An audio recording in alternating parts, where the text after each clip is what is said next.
रावण को ही रावण दूलन को मारुति रावण को ही रावण दूलन को मारुति बालक को छकड़ देना वन की भारती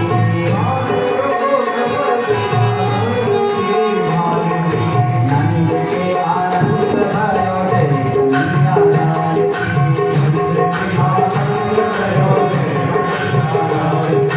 नंद के आनंद भयो जय कन्हैया लाल की नंद के आनंद भयो जय कन्हैया लाल की जय यशोदा लाल की जय कन्हैया लाल की जय यशोदा लाल की नंद के आनंद भयो जय कन्हैया लाल की आनंद भयो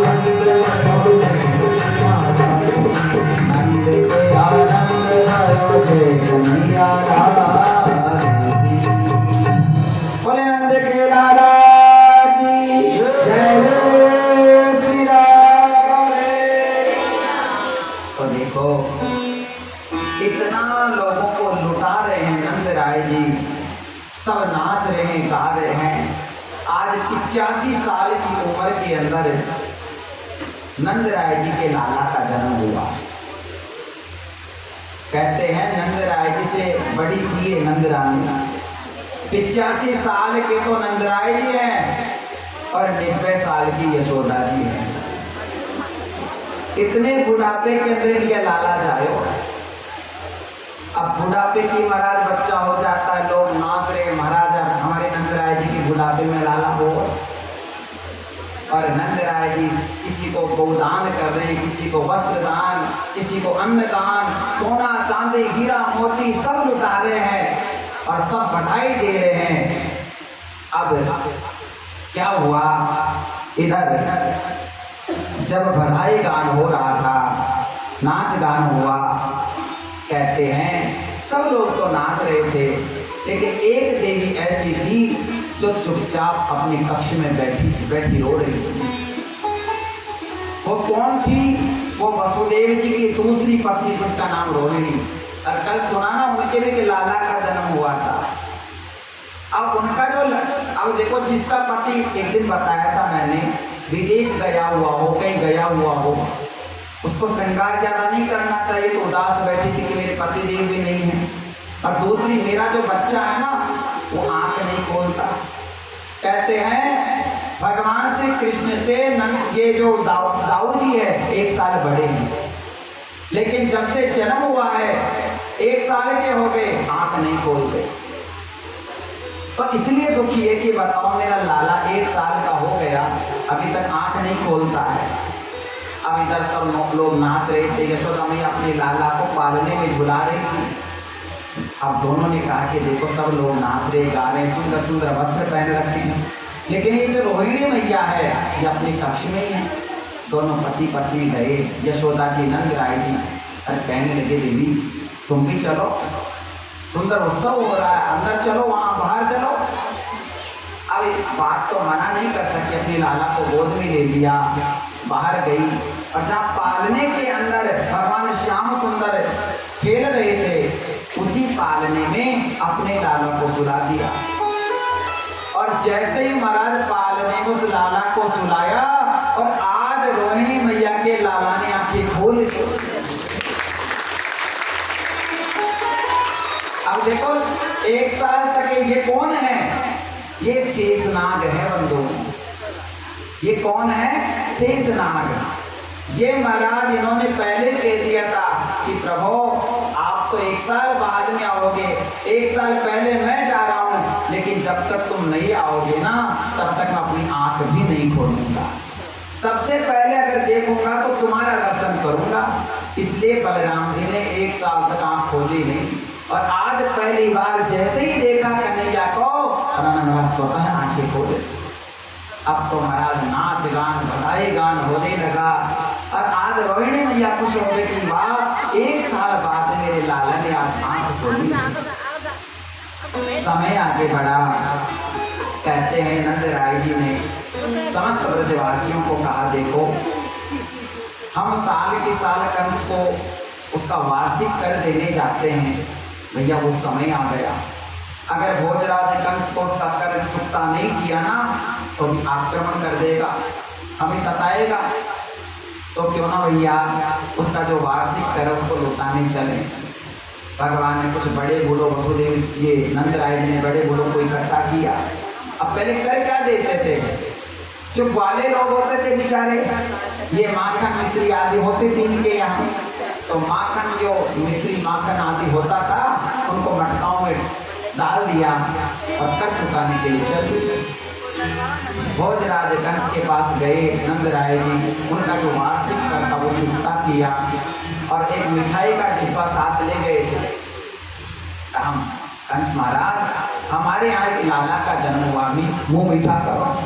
कंस को जैसे मिठाई दी, मिठाई में मीठा तो बढ़िया था लेकिन आज कंस का मुँह कड़वा हो गया। वो सोचने लगा कि बताओ 85 साल की नंदराय जी हो गई और आज बुढ़ापे में उनके लाला का जन्म हुआ है। कहीं ऐसा तो नहीं वो कालिका देवी कह के गई थी 8वां व्रत 84 को उसमें पैदा हो गया कि इनके घर तो पैदा नहीं हो गया हो, इसको शंका हो गई। और ये नंदराय जी सीधे वसुदेव जी के पास गए, वसुदेव जी से मिले और इधर महाराज इस कंस ने आपातकालीन मीटिंग बैठा ली।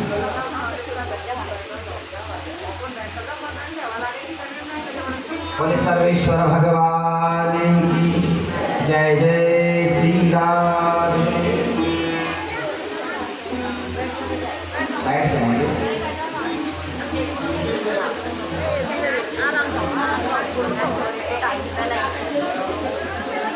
जगह दे देंगे सभी और बात नहीं करेंगे ना, जहाँ जगह देते रहेंगे बात नहीं करेंगे, बैठ जाएंगे बस। आपका एंटीना गड़बड़ा जाता है ना, फिर हम भी गड़बड़ा जाते हैं। उन्होंने बताया था लेकिन समझते नहीं हो आप। जय जय श्री राम। हमारे देखो सुखदेव भगवान कितने ध्यान से सुनते, देखो जितना ध्यान से तो नहीं सुनते। ये सुखदेव बड़े, जब तक कथा चलती है ना मैं देखता रहता हूँ, ये बिल्कुल साफ चुपचाप एक स्थान पर बैठ करके कथा सुनते हैं, हिलते भी नहीं। और आप हिलते जुलते हो, बातें करते रहते हो। लेकिन बात सही भी है, हमको पक्षी बनना चाहिए। नहीं गलत नहीं कर रहा, सही कह रहा। पूछो क्यों?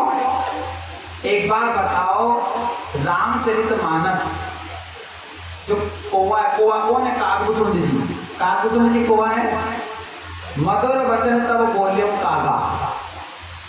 कागभूषण जी कागला है भैया आपकी भाषा में, लेकिन रामचरितमानस की कथा कहते हैं। और सुखदेव जी कौन है? तोता है, नहीं है क्या? तो कहने का मतलब हमको भी पक्षी बनना चाहिए। पक्षी का मतलब क्या होता है? दो होते हैं, एक होता पक्षी और एक होता विपक्षी। जो पक्ष में होता है जो पक्षी, जो विपक्ष में होता है उसे विपक्षी कहते हैं। तो आप किनके पक्ष में हो? इनके पक्ष में हो ना, तो इसका मतलब आप भी पक्षी हो गए।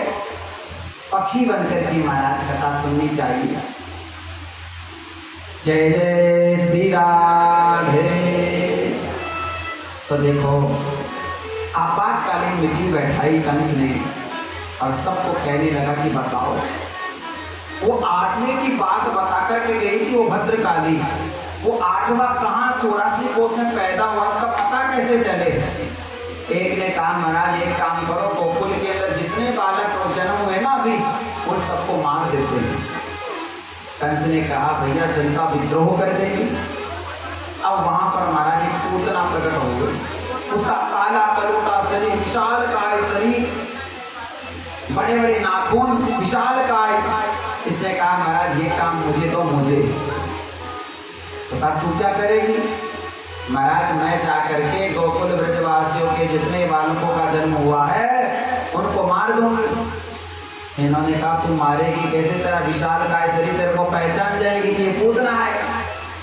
तो हमारा चिंता मत करो, आज गली गली के तो ब्यूटी पार्लर की दुकानें खुली हुई है, कहीं पर मुंह धुलाया होंगी, मेकअप कर लूंगी, महाराज सुंदरी बन जाऊंगी।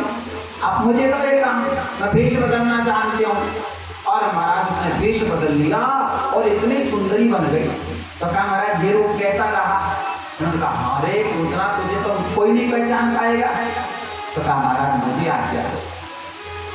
और ये जो पूतना है महाराज चल दी गोकुल की तरफ। कंसेन प्रहिता घोरा, कंसेन प्रहिता घोरा, पूतना बालघातिनी, से संचार निघ्नन्ति पुरग्राम व्रजादिषु। इसका परिचय दिया कौन है? पूतना बालघातिनी, बाल बच्चों को मारने वाली है। ये चलती और इधर श्री नंद राय जी वसुदेव जी से मिले। वसुदेव जी ने कहा देखो नंद राय जी, मेरी बाईं आंख फड़क रही है, आप जल्दी अपने गोकुल पहुंच जाइए। क्यों? क्योंकि मुझे ऐसा लगता है कि ब्रज में कुछ अनिष्ट होने वाला है। नंद राय जी वसुदेव जी के मित्र हैं। इन्होंने सोचा भैया मेरा मित्र झूठ नहीं बोलता है, मेरा मित्र कह रहा है तो अवश्य कुछ अपशकुन हो जाए, कहीं अनिष्ट हो जाए। समस्त ब्रजवासियों को लेकर के छकड़ाम में बैठ करके चल दिए। और इधर क्या हुआ, जो ये पूतना है अपने स्तनों में कालकूट नाम का जहर लगा करके गई, और जिस घर में प्रवेश करती उस बच्चे को दूध पिलाती, और कालकूट महाराज उसके मुख में जहर मुख में जाता, वो बच्चा मर जाता। समस्त ब्रज के बच्चों को मारती मारती मारती नंद राय जी के महल की तरफ जाने लगी। अरे पूछने लगे भैया ये बताओ नंद राय जी का महल कौन सा है? लोगों ने देखा ये कौन है भैया, इसको कभी ब्रज में देखा नहीं। भाई अब पूछ भी नहीं सकते, भाई नाराज हो जाएगी। सोचने लगी इतनी सुंदर है, ऐसा लगता है यशोदा की कोई बहन होगी या कोई बहन की लड़की होगी। तो कहा बहन देख वो है ना ऊंचा 85 कोस का जो दिख रहा है महल, वही नंद राय जी का महल है। ये चली वहां पर। यशोदा मैया अपने लाला को स्तनपान करा करके पालने में सुलाया ही था, इतनी देर के अंदर पूतना पहुंच गए और कहा अरे बहन यशोदा क्या कर रही हो? अब यशोदा मैया उसकी तरफ देखी, मैं तो इसको जानती भी नहीं हूँ। देवी तुम कौन हो? अगर ये पूछ लेते हो तो शायद नाराज हो जाएगी, क्योंकि जब से मेरा लाला का जन्म हुआ है तब से हजारों हजारों गोपियां मेरे लाला का दर्शन करने आती है, तो ये भी कोई दर्शन करने आई होगी। तो कहा अरे यशोदा बहन तेरे लाला का दर्शन नहीं कराएगी? यशोदा जी ने कहा देखो अभी अभी दूध पिला करके लाला को पालने में सुलाया है, दर्शन कर लो, मुझे और काम करना है। ऐसा कहकर के महाराज यशोदा मैया तो दूसरे कक्ष में चली गई और ये पूतना सीधे पालने के पास आई। और पालने के पास आकर के क्या देखती है, लाला सर्वांग सुंदर है, अपने महाराज अंगूठे को मुंह में लेकर के चूस रही है। कितनी सुंदर बताओ छटा होगी वो भगवान है। अब जैसे ही भगवान ने देखा कि पूतना मौसी आ गई है तो भगवान ने अपने नेत्र बंद कर लिए। किसी ने पूछा कि महाराज भगवान ने अपने नेत्र बंद क्यों कर लिए? तो संतों ने इसके बहुत से अर्थ किए हैं, बहुत डुबकी लगाई, बहुत रस लिया है कि भगवान ने अपने नेत्र बंद क्यों किए। संत कहते हैं भगवान ने अपने नेत्र इसलिए बंद कर लिए क्योंकि भगवान की आंखें क्या है, आंखें सूर्य चंद्र है। जैसे पूतना आई तो भगवान को सूर्य चंद्र ने कहा कि महाराज ये आपको मारने के लिए आई है, हम इसको देखना ही नहीं चाहते हैं। तो मानो भगवान ने अपने दोनों आंखें बंद कर दी। दूसरे संत ने कहा नहीं नहीं ये अर्थ नहीं है। भगवान ने ये विचार किया कि देखो मैं यहाँ ब्रज में आया हूँ, माखन मिश्री खाने के लिए आया हूँ, और ये पूतना मुझे पहले जहर पिलाने के लिए आ गई। तो जैसे कोई बच्चा कोई कड़वी दवाई लेता है ना तो आंखें बंद कर लेता है, उसी प्रकार मानो आज भगवान ने आंखें बंद कर ली कि मैं तो नहीं पीऊंगा जहर। तीसरे संत ने कहा नहीं नहीं ये अर्थ नहीं है।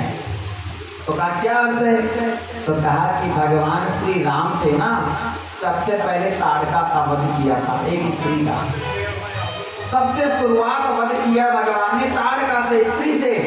तो मानो भगवान कृष्ण भी यही सोच रहे हैं कि रामोवतार में मैंने ताड़का का वध किया था और कृष्णावतार में महाराज पूतना आ गई। इसका भी वध करना पड़ेगा। रामावतार में भी महाराज राक्षसी आई पहले और कृष्णावतार में भी राक्षसी पहले आई। एक संत ने कहा कि नहीं नहीं भैया, ये पूतना कौन है? ये पूतना राजा बलि की बहन है। इसका नाम था रत्नमाला। कहते हैं भगवान जब राजा बलि के यहाँ गए 3 पग भूमि मांगने के लिए, तो इसने रत्नमाला ने भगवान वामन को देखा ना, तो महाराज ये मोहित हो गए। वात्सल्य उमड़ पड़ा, माँ का वात्सल्य उमड़ पड़ा। और ये सोचने लगी कितना सुंदर लड़का है, कितना सुंदर बालक है। अगर ये मेरा बालक होता ना तो अपनी गोद में लेकर के इसको स्तनपान करा दे। लेकिन दूसरे ही पल भगवान ने राजा बलि के महाराज 2 पग से सब कुछ नाप लिया। तो महाराज इसका दिमाग खराब हो गया। उसने सोची बताओ मेरे भैया का सब कुछ ले लिया, अरे ऐसे बालक को तो जहर देकर के मार देना चाहिए। भगवान ने कहा तथास्तु। तो भगवान ने दोनों चीजें पूरी करी है। इसने कहा इसको गोद में लेना चाहिए, तो और दूसरी बात इसे जहर देकर के मार देना चाहिए। तो मानो भगवान ने आंखें बंद कर ली, याद करने लगे कि रत्नमाला कौन है। जैसे कोई चीज बात याद नहीं आती ना हमें, तो हम सिर खुजा करके आंखें बंद कर लेते ये कौन है। तो मानो भगवान याद कर रहे हैं कि ये पूतना कौन है। अब महाराज इस पूतना ने लाला को गोद में ले लिया और जैसे स्तनपान कराने लगी, 5 मिनट हो गई, 10 मिनट हो गई, आधा घंटा हो गया, लेकिन महाराज भगवान को कुछ भी असर नहीं हुआ। ये सोचने लगे बालक मर क्यों नहीं रहा। और भगवान ने क्या किया, उसके महाराज स्तनों में दूध तो था नहीं। भगवान ने सोचा पूतना मौसी जी आपके स्तनों में दूध तो है ही नहीं, कोई बात नहीं, दूध नहीं तो हम तुम्हारे प्राणों को ही पी लेते हैं। और भगवान ने खींचने लगे उसके प्राणों को और इतना जोर से दर्द होने लगा। ये कहने लगी अरे छोड़ दे, अरे छोड़ दे, लाला दर्द हो रहा है। और ये अपने असली स्वरूप में आ गई, अपने असली स्वरूप में आकर के प्रकट हो गई और लाला को लेकर के दौड़ पड़ी, कहने लगी छोड़ दे छोड़ दे, और धड़ाम से नीचे गिर। और भगवान लाला उसके स्तनों के पास। अब यशोदा मैया ने देखा कि मेरा लाला पालने में सो रहा था, कहाँ गया, तो पालने में लाला नहीं मिला। एक नन्हा सा बालक था, उसने देख लिया, कहने लगा भैया तेरे लाला को पूतना लेकर के भाग गई। अब तो महाराज मैया यशोदा का हाल बेहाल हो गया, रोने लगी, अरे हाँ मेरे लाला को पूतना ले गई, कोई बचाओ मेरे लाला को, मेरे लाला को बचाओ। सारे ब्रजवासी इकट्ठा हो गए। कहते हैं उसका विशाल काय शरीर, जैसे कोई डूंगर हो, पहाड़ हो, काजल का पहाड़ हो, ऐसा विशाल काय उसका शरीर का पूतना का। कान महाराज ऐसे थे उसके बड़े बड़े जैसे कोई गुफाएं हो, और उसके बाल थे ना मोटे मोटे रास्ता हो। कहते हैं जब पूतना गिरी तो 6 कोस तक महाराज पूरा जो बगीचा था नष्ट हो गया था। ब्रज के संत तो इतना तक कहते हैं पूतना जब गिरी तो उसके कान गिरे कानपुर में जाकर के, हाथ गिरे हाथरस में जाकर के। अब जब जैसे पूतना गिरी, अब लाला महाराज उसके स्तनों पर वहां बैठे हैं। अब किसी ने कहा कि भैया बोरा मेरा लाला तो डूंगर के ऊपर, पूतना के ऊपर। और भगवान ऐसे लग रहे हैं जैसे कोई महाराज काला पहाड़ हो, उस काले पहाड़ के ऊपर जैसे कोई नीलमणि चमक रही हो, ऐसे भगवान वहां शोभित हो रहे हैं। कोई रस्सियों लेकर के आया, कोई उसके बालों को पकड़ करके चढ़ा, कोई उसके शरीर पर सीढ़ी लगा करके चढ़ा और लाला को उतार करके लाया। उतार करके लाला को यशोदा मैया को दिया और यशोदा मैया ने महाराज अपने लाला को लेकर के चुम्बन करने लगी। हाँ मेरे लाला को, अरे वो तो सुंदरी बन करके तो पूतना थी, मेरे लाला को कुछ खा जाती तो। सीधी गौशाला में गई और गौशाला में ले जा करके स्नान कराया है, गौमूत्र से स्नान कराया और गाय की जो पूंछ है ना, पूंछ से लाला के झाड़ा दिया और भगवान का नाम ले लेकर के भगवान के झाड़ा दे रहे। इंद्रियाणी ऋषिकेश, इंद्रियाणी ऋषिकेश, प्राणानारायणो वतो, श्वेतदीपविचित्तं धन्य योगेश्वरा।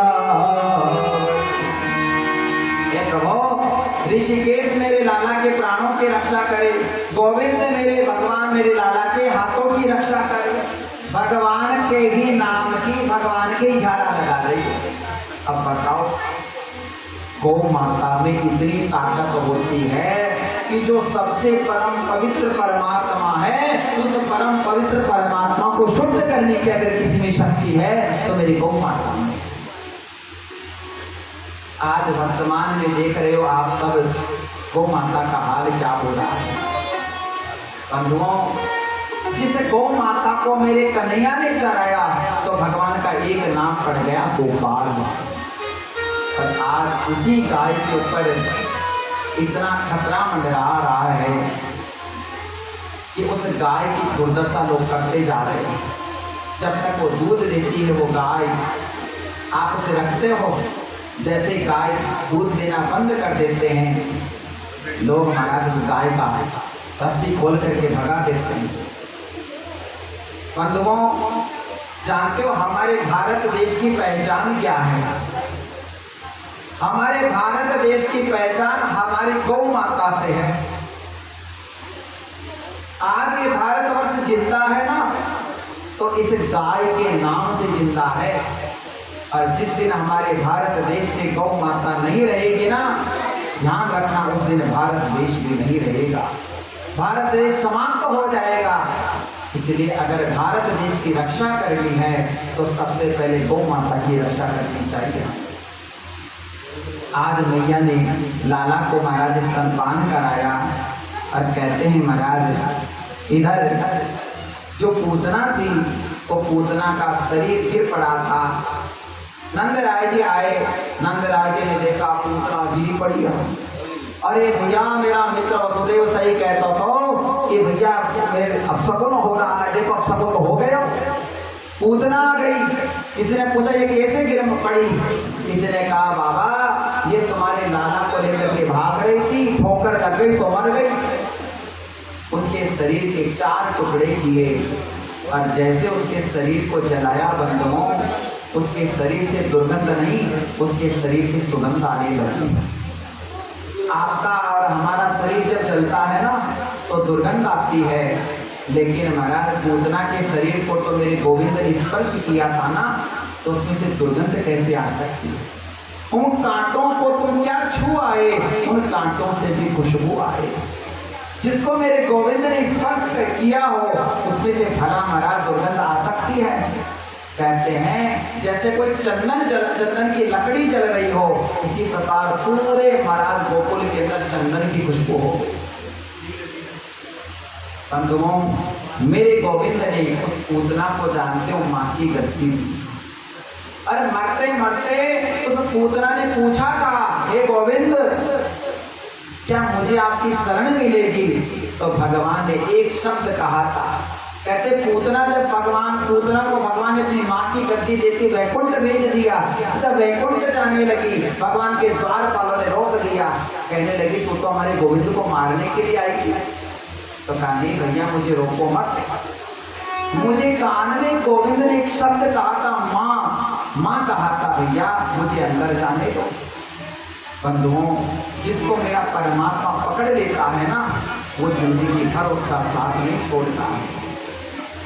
एक बार चैतन्य महाप्रभु के पास एक व्यक्ति आया और चैतन्य महाप्रभु को पूछने लगा कि महाराज, जीव और ईश्वर में क्या अंतर है? जीव किसे कहते, ईश्वर किसे कहते हैं? तो चैतन्य महाप्रभु ने कहा था, जो बार बार पकड़े बार बार छोड़ दे उसका नाम है जीव, और जो एक बार पकड़ ले कभी ना छोड़े उसका नाम है ईश्वर। वो परमात्मा एक बार किसी का हाथ पकड़ लेता है या जिंदगी भर उसका साथ नहीं छोड़ता। तभी तो कहते हैं जिंदगी किसी की रियासत नहीं होती, जिंदगी किसी की रियासत नहीं होती, मोहब्बत किसी की अमानत नहीं होती। बहुत संभल कर कदम रखना मेरे ठाकुर की सल्तनत में। क्यों? क्योंकि इनकी कैद से भी जमानत नहीं होती,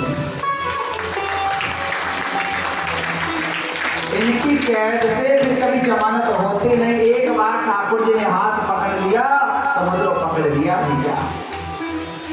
जैसे मीरा जी का पकड़ लिया था। अब महाराज ये हुआ, आगे भोलेनाथ को पता चला, भोलेनाथ को पता चला कि मेरे प्रभु का अवतार हो गया, मैं भी दर्शन करने चलूं। तो आज मेरे भोलेनाथ महाराज योगी का रूप बनाया, मोहन तेरी गली में दर्शन करने शिव आए यशोदा के द्वार, मैया मोहे श्री राधे, थोड़ा इको बढ़ा दो, श्री राधे, हेलो हेलो।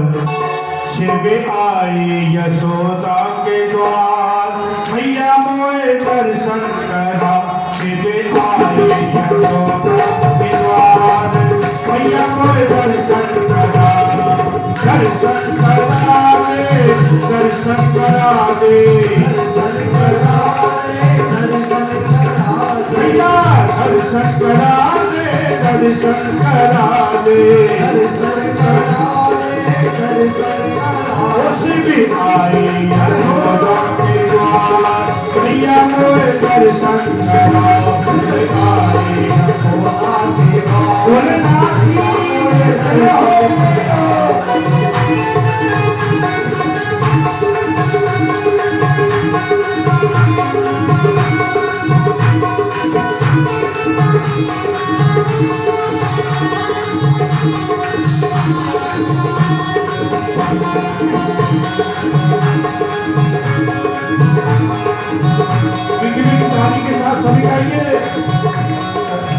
दर्शन करा दे मैया, दर्शन करा दे, दर्शन करा दे मैया, दर्शन करा दे मैया, दर्शन करा दे मैया, दर्शन करा दे, दर्शन करा दे मैया, दर्शन करा दे। ओ शिव, ओ शिव, ओ शिव आए यशोदा के द्वार, मैया मोहे दर्शन करा। शिव आए यशोदा के द्वार, मैया मोहे दर्शन करा।